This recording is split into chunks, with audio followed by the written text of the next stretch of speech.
우리는 지금 고린도후서 시리즈를 공부하고 있죠. 우리 지난주에 이어서 오늘은 오늘 세라자매가 읽었던 것처럼 고린도후서 11장 16절로부터 20절까지 말씀을 가지고 눈높이의 대화, 눈높이 대화라는 제목을 놓고 우리가 말씀을 함께 보겠습니다. 자, 옛날에 어느 왕국에 고집불통의 한 공주가 있었다고 합니다. 하지만 아버지인 왕은 그 공주를 너무나 사랑해서 그냥 공주가 원하는 대로 그냥 무엇이든지 다 해주는 왕이었다고 합니다. 이렇게 고집불통이었던 공주가 어떤 하루는 신하들에게 이렇게 말을 했대요. 저 밤에 큰 달, 저 달을 좀 따달라라고 이렇게 부탁을 했다고 그럽니다. 당시 신하들은 이 달은 30마일 이상 떨어져 있고 달의 크기가 지금 공주님의 방보다 훨씬 크기 때문에 저 달을 따오기가 너무나 어렵다라고 이렇게 말을 하였다고 합니다. 그랬더니 이제 공주는 아무래도 고집불통의 공주였으니까 더 화를 냈고 막 이 궁궐은 이 어린 공주 때문에 이 고집불통 공주 때문에 더욱더 시끄러웠다고 합니다. 이러던 중에 이제 임금님이 이제 마을에서 이런 소문을 들었대요. 어떤 사람이 어떤 상대가 원하는 것은 뭐든지 다 마음에 들게 흡족하게 들어주는 어떠한 광대가 있다는 소리를 들었다고 합니다. 그래서 이 광대를 공주 앞으로 불러서 얘기를 했대요. 달을 따달라고, 공주가 원하는 달을 따달라고. 광대는 공주가 생각하는 달이 어떤 것인지를 처음에 물어봤대요. 달이 공주님이 생각하는 달은 어떤 겁니까? 공주님이 생각하는 달은 어떻게 생긴 겁니까? 뭐 이런 식으로 물어봤대요. 그러자 공주가 대답을 했대요. 공주가 생각하는 달은 노랗고 둥글군 큰 공 같다라는 답을 했다라는 겁니다.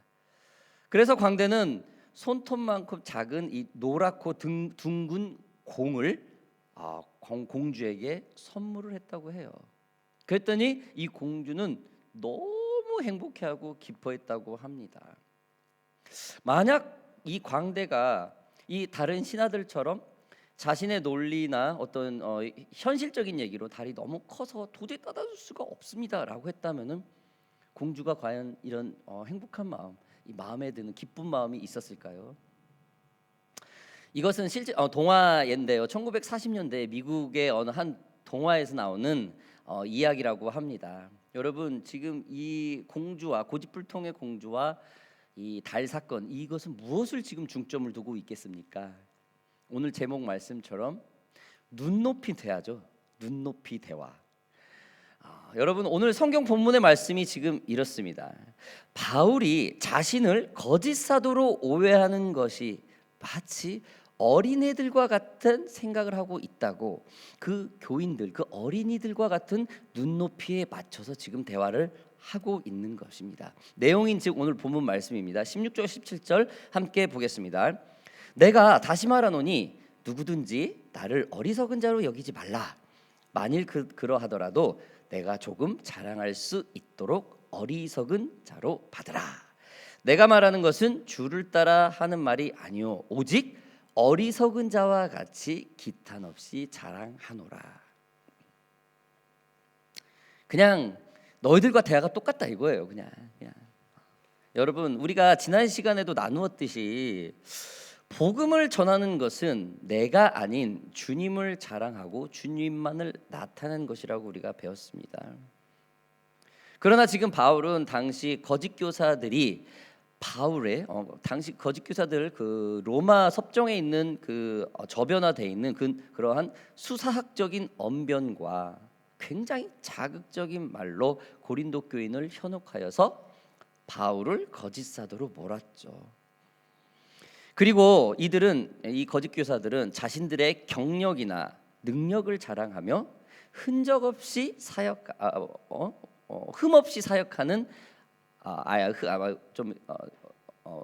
죄송합니다. 흠이 많게 사역하는 것 같아 하는 이 바울을 자신들과 비교하는 듯한 발언을 해서 고린도 교인들을 현혹시켰죠. 어떤 것까지요? 우리 지난 시간에 배웠죠. 교회에서 사역비를 받지 않는 것까지 사역자로서 자격 미달로 이렇게 말을 했습니다. 그래서 이 바울은 고린도 교인들에게 자신의 그 결백과 그들에게 자신의 사도의 진정성을 깨닫게 해주기 위해서 자기 자신을 부득이하게 나타내는, 즉 어리석은 자가 되겠다고 이렇게 말을 합니다. 왜? 진리를 위해서요. 진리를 깨우치기 위해서 자신은 기꺼이 어리석은 자가 되겠다라는 것입니다. 바로 눈높이 대화겠죠. 바울은 복음의 신조가 있습니다. 복음의 어떤 철저한 자기만의 근성이 있습니다. 바로 자신은 지극히 작은 자여서 자기 자신 자체는 없고 오직 주님만 나타낸다라는 그런 신조가 있죠. 이러한 믿음을 가진 바울이 자신의 오랜 복음의 색깔과 이 성품들을 깨는 발언을 하면서 자기 자신을 나타내는, 즉 복음에는 아주 실리 같은 그런 자가 되겠다고 지금 오늘 본문 말씀에서 시작을 하는 겁니다. 당시 고린도 교인들의 오해가 얼마나 심했길래요. 돌이킬 수 없는 상황이었길래 이처럼 자기의 그 사명의 그 사역의 모토를 뒤흔들면서까지 이 사람들과의 그 대화의 눈높이를 맞추려고 했겠습니까? 여러분, 현재를 살아가는 우리에게도 이 소통의 대화, 다른 상대와의 이 대화가 참 중요하죠. 무엇보다도 이 소통을 위한 이 눈높이 대화는 정말로 날이 가면 갈수록 어려워져요. 우리가 가장 기본적으로 이 눈높이 대화를 할 수 있는 우리 주변에서 가장 먼저 찾을 게 뭐가 있을까요? 좋은 예를 우리가 적용을 한다면 뭐겠습니까? 바로 자녀와의 눈높이 대화일 것입니다. 그 첫 번째가 관심 있는 소재로 우리는 자녀와 대화를 해야 돼요. 공통 분모라 그러죠. 자녀와의 대화 주제에 대한 자녀와의 대화 주제에 대한 제한을 둘 필요는 없어요. 즉 자녀와 이 부모는 이런 대화를 해야 돼, 이런 제한을 둘 필요 없다라는 겁니다. 설령 부모의 입장에서 뜬금없는 주제라고 할지라도 쓸데없는 주제라고 자녀들을 핀잔을 준다면은 이는 자녀와의 소통을 우리 부모가 먼저 단절하겠다는 말씀과 똑같은 예일 것입니다. 자녀가 스스럼없이 부모와 대화할 수 있는 모든 할 수 있는 그런 부모가 되기를 원한다면은 자녀가 관심을 두는 그 소재의 대화를 시작을 해 보아야 될 것입니다. 부모가 먼저 이야기를 꺼내고 싶다면은 이 역시 부모의 입장의 얘기를 먼저 하는 것이 아니라 이 자녀가 어떠한 관심을 지금 현재 가지고 있는지 그 관심거리를 먼저 대화를 시작해야 됩니다. 예를 들어서 요즘 10대 사이에 뭐 가장 뜨는 연예인은 누구고 왜 너희들은 그들을 좋아하는지 뭐 그렇게 꼬리를 무는 그런 대화를 해야겠죠. 자, 자녀와의 눈높이에 대화 그 두 번째는 규칙적인 대화가 있어야 될 필요가 있습니다. 바쁜 일상에서 따로 시간을 내서 자녀와 매일 대화를 나누기라는 그리 쉽지 않습니다. 요즘 저도 이제 한글 학교를 보니까 아이들이 감사합니다. 감사합니다. 감사합니다. 아이들이 참 바빠요. 요즘 아이들도 그렇죠. 뭐 소위 말해서 이거 끝나고 나는 어디 뭐 키즈 카페 가야 돼. 어디 막 계속 연결이 돼 있어요. 요즘 아이들도. 이 아이들이 부모도 바쁘고 아이들도 바쁘는 이런 세상 속에서 아이들과의 어떤 공통적인 부모를 찾기라는 건 쉽지 않아요. 그래서 어떻게 하냐? 규칙적인 대화, 즉 대화의 그 시간을 정해놓고 늘 대화하는 버릇이 들어야 된다라는 겁니다. 용건도 없는데 일부러 대화 주제를 만들어내기는 쉽지는 않죠. 그러나 서로 관심만 있다면 우리 아이의 눈높이가 무엇인지 다시 한번 쳐다본다면은 규칙적인 대화는 그리 어려운 것이 아닐 것입니다. 늘 자녀의 삶을 우리 부모는 늘 끊임없이 지켜봐야 된다는 뜻이겠죠. 자, 자녀와의 눈높이 그 세 번째는 소통의 방법, 스킬입니다. 자녀가 안정감을 느끼고 자연스럽게 대화에 나서게 하기 위해서는 부모의 노력과 함께 스킬, 방법이 좀 필요합니다. 우선 무시하는 말투나 명령조 혹은 설교하는 것은 대화에 단절을 가져오는 사실이 됩니다. 자녀들에게 상처 주는 말도 하면 안 됩니다. 특히 타인과 비교는 금물입니다. 비교당하고 무시하는 것은 모든 대인관계에서도 그렇지만 특히 자녀와의 자녀가 마음을 닫아버리는 그런 원인이 되기도 합니다. 여러분, 제가 왜 이런 말을 합니까? 제가 해봤으니까. 자녀와도 대화를 했는데 내가 단절된 게 뭘까 하고 하니까 이게 지금 줄줄줄 나와요. 다 해봤어. 그러니까 저는 이제 자녀들이 다 컸으니까 이런 말을 하는 거예요. 이제 여기는 이제 자녀를 이제 앞으로 있고 이제 자녀를 길러지는 분들이 있고 하니까 자녀와의 대화가 먼저 되는 사람은 다른 사람과의 대화는 그런 큰 문제가 없을 거라고 저는 생각을 합니다. 자, 자녀와의 눈높이 대화 그 네 번째는 일관된 감정을 유지하는 것이 중요하죠. 흥분되지 말아야 된다라는 거죠.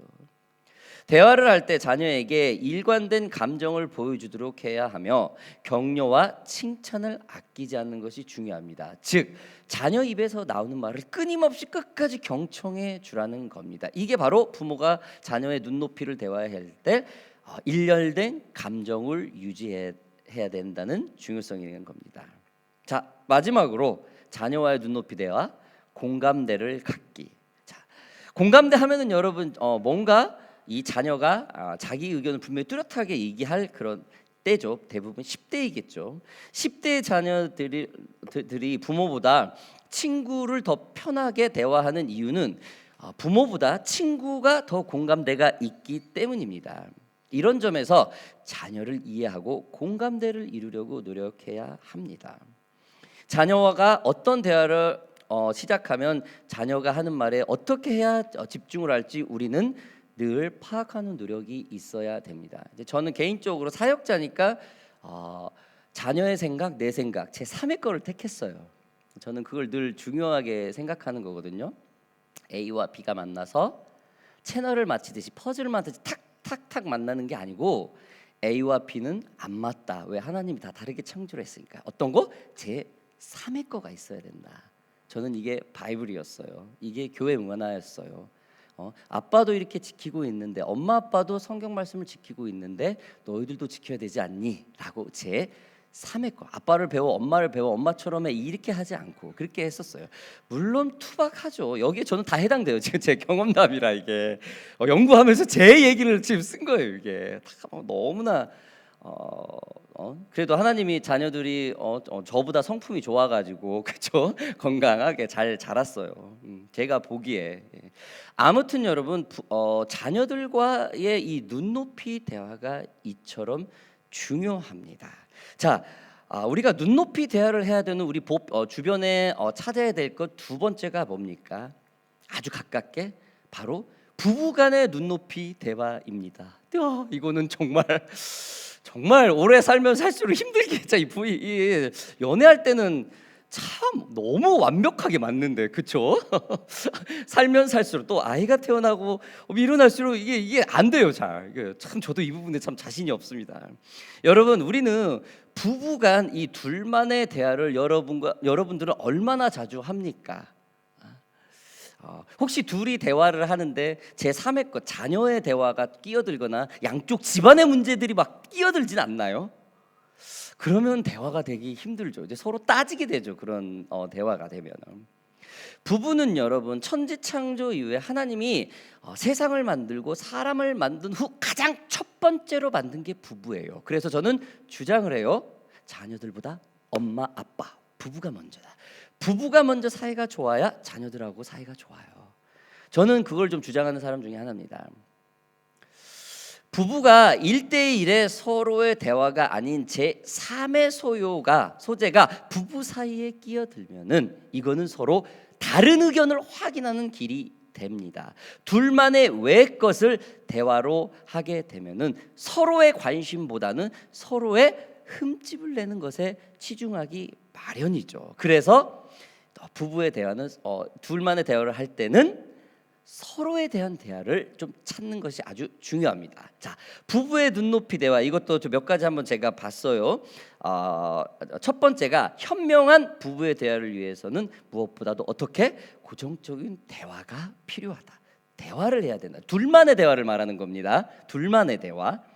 어떤 맞벌이 부부는 늦게 퇴근하여 잠자리 들기도 바쁘게 살죠. 각자의 성장 과정에서 뭐 사회 생활에서 뭐 서로 다른 백그라운드에서 자라서 뭐 서로 너무나 틀리죠. 이런 부부가 서로 만나서 이렇게 한 이불을 덮고 서로 맞춰가서 트러블 없이 산다는 것은 굉장히 어렵습니다. 그래서 이런 일들이 서로 고정적인 대화가 있을 때 조금 더 사이가 원활하게 된다는 것이죠. 여러분, 일주일에 두세 번의 대화만으로도 배우자와 편안한 관계를 유지할 수 있어요. 저 또한 저의 아내와 대화를 하려고 끊임없이 노력을 해요. 물론 가정에서도 있지만 집에서 대화할 때는 조금 틀리더라고요. 그래서 저는 조금이라도 나와서 커피숍에 가서라도 딱 30분만 데이트합시다. 그래서 30분 집에서 차 한잔하고 대화하는 것과 잠깐 앞에 맥도날드 가가지고라도 허쉬브라운 그거 하나 시켜놓고 커피 한잔 하면서 대화하는 것은 대화 퀄리티가 완전히 틀려요. 그렇게 하면은 집에 들어갈 때 항상 웃으면서 들어가요. 아무튼 그렇게 1대1로 환경을 바꿔가지고 서로 대화를 할 때는 서로에 대한 얘기가 나오게 되는 것이죠. 너무 다 바쁘다는 핑계로 그냥 TV나 핸드폰 어떤 드라마 주제가 되는 게 아니라 서로의 대화를 하죠. 여보 오늘 밖에서 어떤 일이 있었어? 자녀들과 어떤 대화를 했어? 뭐 이런 서로 비한 거. 직장에서 어떤 일이 있었어? 그럼 블라블라 썸띵 막 해요. 나 의견이 안 맞는 것도 있는데 그냥 예스 가만히 들어줘요. 아이 컨택하면서 딱 30분만 그렇게 하자 해서 아내 또한 저를 그렇게 좀 해주고 있고 일주일에 두세 번 정도면은 충분하다고 저는 생각을 합니다. 아무래도 이 현명한 부부 대화를 위해서는 반드시 시간을 정해놓고 대화를 하는 일이 있어야 될 것입니다. 자, 두 번째로 부부가 눈높이의 대화를 하려는 그 두 번째로는 일단 부부가 대화 시작되면은 배우자 말을 끝까지 들어야 합니다. 제가 가장 약한 거예요. 저는 성격이 이렇게 알죠, 이렇게 좀 이렇게 앞서가는 성격이잖아요, 그죠? 그러니까 이게 너무 힘들어서 그래서 꾹꾹 참고 지금도 열심히 훈련하고 있어요. 예. 아무튼 배우자의 말을 귀로만 듣는 것이 아니라 입으로 계속 서로 반응하면서 조목조목 끝까지 들어 경청을 해주는 겁니다. 끝까지 듣는 것 자체가 배우자에게 편안한 마음을 주는 원인이 되기도 하죠. 내 생각, 내 해결 방식, 내 주장이 떠올라서 성급히 말하면 배우자와의 대화는 단절, 중단이 됩니다. 누가 당신에게 해결 방법을 알려달라고 했어? 그냥 들어만 달라고 하는 그런 말이 나오게 되죠. 여러분, 현명한 부부 대화가 대화하는 자가 되려면은 배우자의 말에 거울에 반사되듯이 반응을 해줘야 합니다. 상대방은 내 편을 되기를 원하고 있거든요. 그랬어? 그래? 그랬구나. 그랬어.라고 그냥 반응을 해주라는 것이죠. 여러분, 사실 부부 대화는 사실 업무나 회의처럼 무엇을 결정하는 데가 아니죠. 그런데 제 3의 것이 들어가면은 그런 회사, 직장처럼 대화가 돼요. 결론을 내려야 돼. 자녀의 부분, 그렇죠? 재정의 부분, 양쪽 집안의 부분, 결론을 내려야 돼. 회의가 돼요. 부부에 대한 회의가 되면 안 돼요. 그렇죠?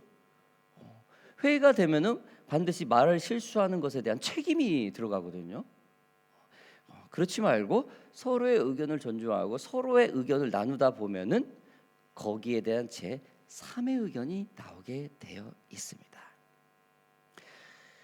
자, 부부의 눈높이 대화 마지막 세 번째로는 현명한 부부 대화를 하려면은 내 생각, 감정, 상황을 굳이 내 말을 통해 배우자에게 알려주어야 한다는 겁니다. 분명히 클리어하게 상대에게 내 의견을 전해야 된다는 거예요. 나는 받아들이지 못하고 있는데 상대는 지금 당신이 한 얘기를 예스로 하는 줄 알고 가만히 있으면 그렇게 되거든요. 근데 물론 말을 전할 때 굉장히 잘 해야겠죠. 나에 관한 내용을 세 가지 범주에 속한다고 합니다. 자신에 대한 생각이 세 가지 정도로 속할 수 있다고 합니다. 그것은 내 생각, 내 감정, 내 상황. 이 상황이 너무 진하게 되면은 상대방의 의견을 거부하게 되는 그런 일들이 발생한다고 합니다. 여러분, 부부라는 것이 둘이 좋아서 결혼을 했지만은 남편과 아내 이 달라요. 자녀를 길러봐도 다 다르잖아요. 그렇죠? 똑같은 뱃속에서 똑같이 아파서 낳는데 성격 그리고 이제 꿈도 달라요. 그렇죠? 진행 방법도 달라. 지금 우리 아이들도 전혀 다른 길로 이제 완전히 갈라지죠. 이제 애들도 아무튼 틀려요. 아무튼 하다못해 자녀들도 이런데 부부는 어떻겠습니까, 여러분? 자, 오늘은 여러분 이렇게 바울의 이 거짓 사도들로 인해서 자신을 오해하는 성도들을 위해서 그들의 눈높이를 맞춰가면서 대화하는 이 본문 말씀을 통해서 우리가 가정과 자녀와 우리 부부와의 그 눈높이 대화를 조금 우리가 가볍게 우리가 한번 접근을 해보았습니다. 여러분, 눈높이 대화를 한마디로 정리한다면 여러분들은 무엇라고 말씀하시겠습니까? 저는 눈높이 대화는 성숙한 사람이 먼저 서제스션 하는 것이라고 생각하고 싶습니다. 사과나 화해 그리고 용서도 이 성숙한 사람이 먼저 하는 것입니다. 마치 어린아이가 부모를 이해하지 못하고 삐졌을 때 부모가 먼저 다가가서 얘기를 하듯이 말입니다. 반대로 대화를 거부하고 먼저 눈높이 대화를 제시하는 상대를 거부하는 사람은 인격적으로 많이 부족한 사람이겠죠. 지금 바울은 자신을 모함하고 오해하는 사람들에게 자신의 신령과 근성을 모두 배제하고 고린도 교인들의 그 오해를 풀어주기 위해 그들에게 철저하게 눈높이 대화를 시도하고 있는 것입니다. 사랑하는 오션파크 교회 성도 여러분들, 우리는 직장과 가정에서 선한 영향력을 펼칠 수 있는 크리스찬들입니다. 우리가 먼저 상대에게 눈높이 대화를 할 수 있는 사람이 되기를 주님의 이름으로 바랍니다. 다른 사람들처럼 상대방이 먼저 사과하기 전에 내 문을 닫아버린다면 이거는 굉장히 강팍한 사람이 되는 크리스찬이 되는 그런 사람이 될 것입니다. 성숙한 사람의 행동이라고 볼 수 없죠. 만약에 철부지 공주의 버릇을 고쳐준다고 사실적인 그 실질적인 달의 크기를 설명하고 왜 잘못 알고 있냐라고 주입시키려고 했다면은 그 사람은 그렇게 성숙한 사람이지 못했을 것입니다. 우리가 때로는 크리스찬들이 예수를 믿는 사람의 언행을 하는 것을 보면은 참 우리 자신도 모르게 하나님의 공의로 상대를 평가할 때가 있어요. 참 그게 철저하게 돼요. 그렇죠? 우리가 사회생활 하다 보면은 저 크리스찬은 저렇게 살면 안 되는데 저건 아니다. 그렇죠? 우리 대화에 그런 거 많이 하잖아요.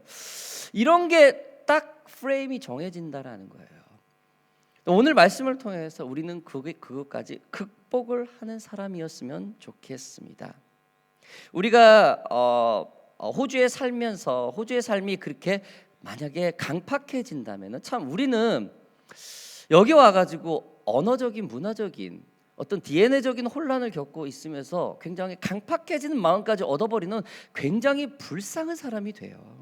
호주인도 아니고 한국인도 아니고 도대체 어떻게 하냐. 여기까지 마음까지 강팍해진다면 우리가 크리스찬도 아니고 넌 크리스찬도 아니고 이런 사람이 되지 않았으면 좋겠습니다. 우리는 호주에 사는 좋은 크리스찬이 될 수 있습니다. 우리 교회가 우리 오션파크 교회가 그리고 오션파크 교회 성도 여러분들이 지금 바울처럼 피스메이커 역할하는 상대의 눈높이를 대화를 할 수 있는 그런 성숙한 우리 오션파크 교회 성도 여러분들이 되기를 주님의 이름으로 바랍니다. 기도하겠습니다.